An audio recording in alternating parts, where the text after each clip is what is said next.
बात करेंगे उस सोच की जो भारत की आत्मा पर तमाचा मार रही है, उस सोच की जो भाषा को नहीं बल्कि अपने एजेंडे को फैलाने का जरिया बन चुकी है, और उस सोच की जो आज मुंबई की सड़कों पर हिंदी बोलने पर हमला कर रही है।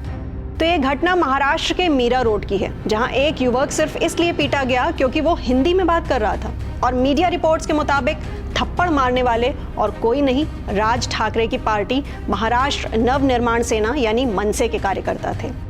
ये है 2025 का भारत, जहां देश की सबसे बड़ी भाषा हिंदी बोलना अब अपराध बन गया है। कम से कम महाराष्ट्र की सड़कों पर तो यही संदेश दिया जा रहा है। इस वीडियो में आप साफ देख सकते हैं कि कैसे मनसे के गुंडे कार्यकर्ता पहले बहस करते हैं, फिर पानी की बोतल उठाकर दादागिरी करते हैं, और जब इससे भी मन नहीं भरता तो थप्पड़ बरसाने लगते हैं।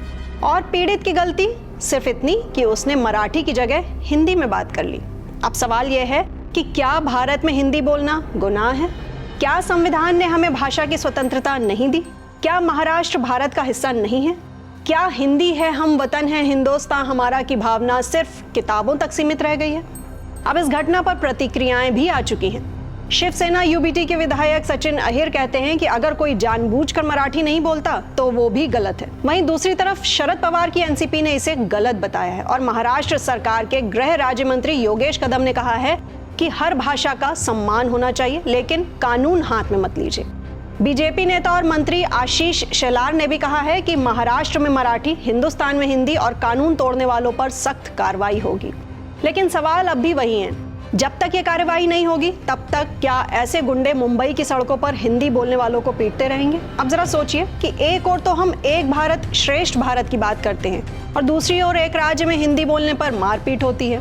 कैसी विडंबना है ये। जी हाँ, इसी के साथ नागपुर में मनसे के कार्यकर्ता जश्न मना रहे हैं, क्योंकि महाराष्ट्र सरकार ने स्कूलों में हिंदी पढ़ाने से जुड़े दोनों जीआर रद्द कर दिए हैं।